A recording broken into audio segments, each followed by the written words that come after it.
700여를 가지고 광야에서 이렇게 4,000명이나 먹이시는 그런 기적이 어떻게 일어나는지, 그 과정이 무엇인지 함께 생각해 보고 있습니다. 첫 번째 생각했던 주제는 할 수 있는 것을 한다, 그렇게 주님께서 명령하셨고, 두 번째는 하나님의 그 동역자로 우리를 부르고 있다라는 그런 내용이었고, 오늘은 이제 그 세 번째 시간입니다. 창조의 원리에 대해서 함께 생각해 보겠습니다. 기적이 일어나는 원리가 뭐냐라는 그 시작은 뭐냐면 주는 것입니다. 주어야지 기적이 일어나는 거예요. 한번 따라해 보시기 바랍니다. 주는 것이 기적이다. 하나님께서 이 일을 행하시는데 6절, 7절 말씀 보면 그 시작과 그 과정, 또 어떤 것이 기적을 일으키는지 좀 살펴보겠습니다. 6절, 7절 저희가 다시 한번 읽어보기를 원합니다. 함께 읽습니다. 예수께서 무리를 명하여 땅에 앉게 하시고 떡 7개를 가지사 축사하시고 떼어 제자들에게 주어 나누어 주게 하시니 제자들에게 무리에게 나누어 주더라. 또 작은 생선 2마리가 있는지라 이에 축복하시고 명하사 이것도 나누어 주게 하시니. 여기서 계속 반복되는 단어가 뭐예요? 나누어 준다, 나누어 주게 한다. 계속 나누어 주어, 나누어 주어 이렇게 얘기를 하십니다. 떼어 주시고 나누어 주게 하시고, 자꾸 주는 것에서 기적이 출발하는 것입니다. 주는 것에서 기적이 일어나는 거예요. 작은 거라도 나누어 주면 풍성한 은혜가 되는 것이고, 나누어 주지 않으면 은혜는 없습니다. 없는 거예요. 이 인류의 가장 큰 혜택 중에 하나가 냉장고. 냉장고이면 그게 큰 비극 중에 하나가 됩니다. 혜택 중에 하나이면서 비극 중에 하나다라는 것이죠.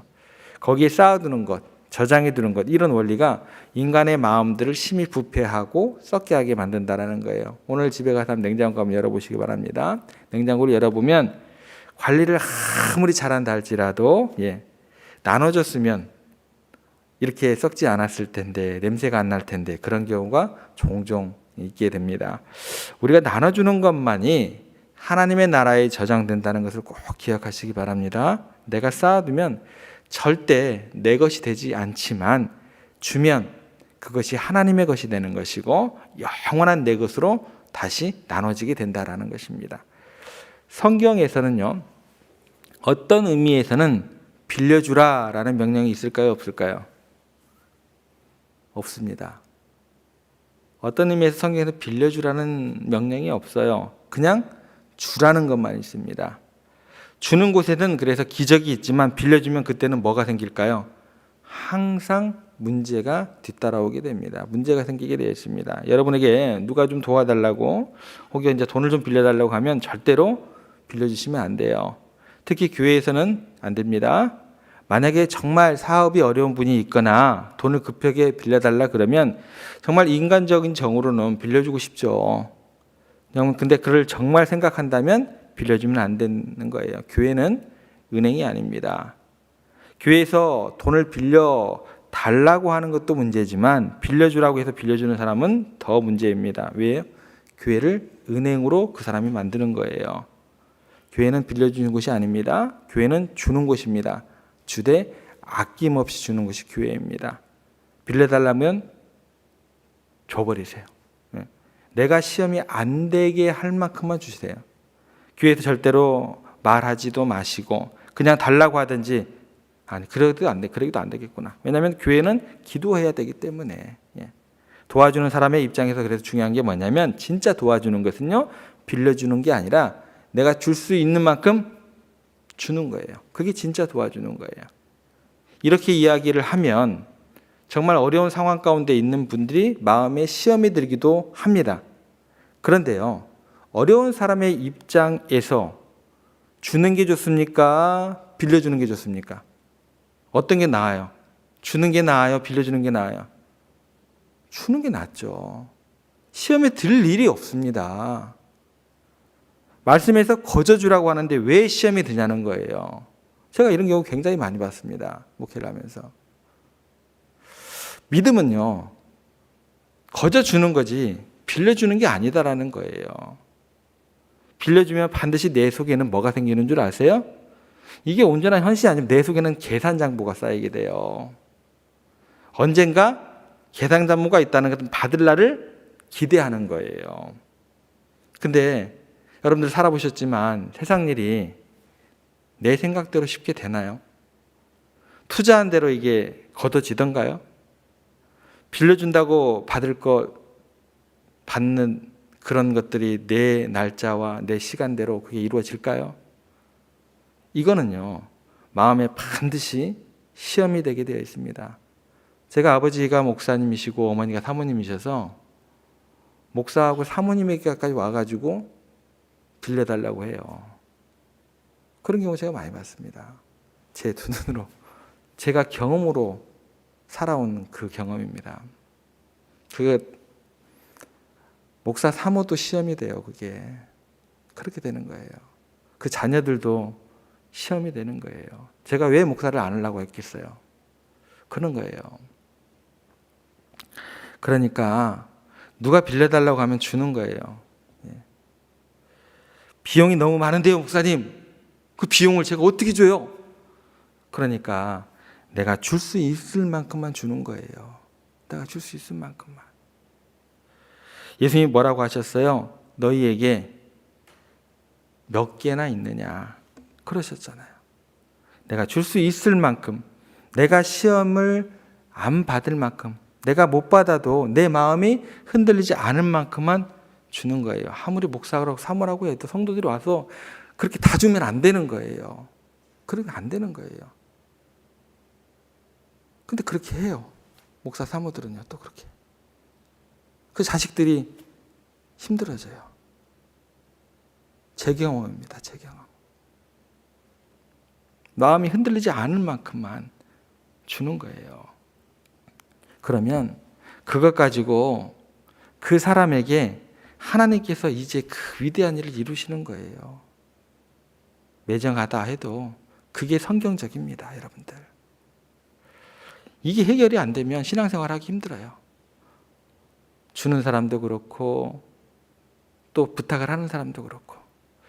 예수님 말씀하신 대로 주라 그리하면 너희에게 안겨주리니 누르고 흔들어 넘치도록 하여 너희에게 안겨주리라. 주면은 누르고 흔들도록 넘치도록 해서 복을 안겨주지만 빌려주면 시험이 되는 것입니다. 이것이 주님의 방법입니다. 여러분, 이렇게 줄 때 창조적인 기적이 일어나기 때문에 이게 굉장히 중요하다는 거예요. 만약에요, 리어커를 끌고 이렇게 재활용 이런 것들을 담고 이제 어떤 할머니가 지나간다고 한번 생각을 해보세요. 그러면 그분이 지나갈 때 여러분은 호주머니 안에 10,000원짜리가 하나 있다고 생각을 한번 해보세요. 그 만 원을 여러분이 가지고 있는 거하고 그 할머니에게 10,000원이 있는 것하고 가치가 같을까요? 다를까요?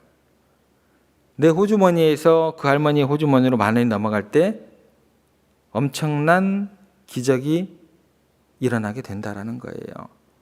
내게 있어서 그 10,000원이라는 것은 친구하고 커피 한 잔 사 마시면 끝나는, 요즘 같은 뭐 칼국수 한 그릇이면 10,000원이면 끝나더라고요. 그런데 그 10,000원이 내게서 할머니에게 전달되는 순간 어쩌면 그 10,000원을 가지고 그 할머니는요, 커피 한 잔이 아니라 한 5일치 끼니를 때울 수 있을 거예요. 그뿐만 아니에요. 그 할머니는요, 아마 한 달 내내 행복할 거예요. 그냥 낯선 사람이 지나가면서 할머니 이거 맛있는 거 사드세요 라고 건네는 주는데 아무 이유 없이 10,000원을 받을 때 무슨 느낌이 들까요? 그 할머니는 아직 세상 살만하구나, 참 고마운 분이다. 아마 그분의 마음 가운데 있는 그 닫혀진 마음들, 그런 것들이 아마 녹을 거예요. 한 달 내내 그 손길 생각하면서 행복하고 평안할 거예요. 만약 만년 한 장이 내게 있을 때는 커피 한 잔으로 끝나겠지만 건너갈 때는요, 엄청난 기적이 일어나는 것입니다. 칠병이어 같은 기적 같은 놀라운 하나님의 창조적인 능력이 나오는 거예요. 이런 것이 바로 하나님의 창조의 일을 우리의 손끝으로 주라. 우리 손끝으로 창조의 능력이 일어나는 것, 그렇게 만들어 나가라고 우리에게 부탁하시는 거예요.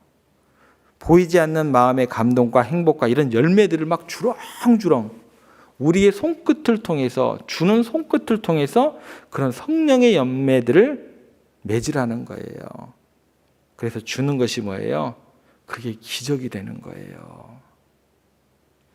우리 인생에서 이런 기적을 하나님께서 원하신다라는 것입니다. 물리학 법칙 중에 제1법칙이 뭐냐면 에너지 보존의 법칙입니다. 에너지 보존의 법칙이라는 게 뭐냐면 에너지가 여기에서 여기로 옮겨지면 없어지는 게 아니라는 거예요. 여러분이 주면은 그것을 없어진다라고 생각을 하는데 천만의 말씀이다라는 것입니다. 여기 있는 것이 저기로 에너지가 옮겨지는 것이지 없어지는 게 아니에요. 손해보는 게 아니다라는 것입니다. 또 하나 중요한 게 있어요. 두 번째 열역학 법칙 중에 하나 뭐냐면 엔트로피 법칙입니다. 이게 뭐냐면 만물은요 가만히 두면 옮겨지지 않으면, 그래서 가만히 있으면 그 자체가 상태가 점점 안 좋아지고 망가진다라는 거예요. 그러니까 에너지가 옮겨질 때는 옮겨짐으로써 그게 에너지가 보존이 되는데 그대로 있으면 뭐예요? 망가지고 쓸모없게 되고 고장나는 게 엔트로피 법칙입니다. 그래서 여러분들 기계나 물건이나 먹는 것을 놔둔다고 그대로 그게 보존이 될까요? 예. 주지 않으면 그게 망가진다라는 거예요.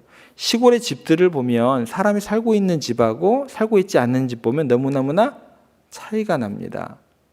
여러분, 주지 않으면 가치가 하락되고 못 쓰게 되고 썩어버리는 거예요. 그래서 어떻게 되는 거예요? 하나님의 나라를 훼손하는 거예요. 하나님의 것을 망가뜨리는 것이 되는 것입니다. 이걸 잊지 마셔야 돼요. 그래서 한 드라마, 한 드라크마를 땅에 묻으면 돼요, 안 돼요? 안 되는 거예요. 아니, 그걸 잘 보존했는데요? 그 자체가 보존이 아니라니까요. 그래서 한 드라마카를 땅에 묻으면 안 되는 거예요. 그러므로 주님께서 우리에게 주라 하시면 그것이 기적의 출발점이 되고 기적을 일으키는 사건인 줄 믿으셔야 한다는 것입니다. 그럴 때 우리 주님께서는 가난하게도 하시고 부하게도 하시는 분이시고 낮추게도 하시는 분이고 높이기도 하시는 분입니다. 그래서 그분의 명령을 따라서 주기만 하면 하나님께서 창조적으로 더 크고 위대한 일을 이루실 줄로 믿습니다. 사도 바울이 예수님의 말씀을 인용한 것 중에 이런 말씀이 있습니다. 주는 것이 받는 것보다 복이 있다. 왜냐하면 우리가 줌으로써 창조의 능력과 권능을 우리로 경험하게 되기 때문에 그렇다라는 것입니다. 7개를 가지고 4,000명 먹이고 7광주리를 거둬들이는 그런 기적을 줌으로써 가능하게 만든다라는 것입니다. 7병 이어가지고 우리가 3가지 걸 살펴봤습니다. 첫 번째가 뭐예요? 할 수 있는 것을 하라. 할 수 있는 것을 하라. 두 번째 뭐예요? 부르심의 창조의 동역자로 우리를 부르셨다라는 것이죠. 귀하게 우리의 권위를 높여주시는 어떤 그런 부르심이 그곳 가운데 있다. 오늘 생각했던 것은 뭐죠? 내가 가진 것 드리면서 창조의 그 기적을 일으켜 나가라라는 그 3가지 말씀 우리가 살펴봤습니다. 하나님께서 우리의 문제를 해결하시는 이 기적의 3가지 원리를 잊지 마시고 꼭 실천하시는 여러분들 되시길 바랍니다. 그렇게 실천함으로써 우리 교회 가운데, 우리 가정 가운데, 우리가 섬기는 이 지역 가운데 큰 기적을 하나님의 역사를 일으키시는 여러분들 되시기를 주님의 이름으로 부탁드립니다.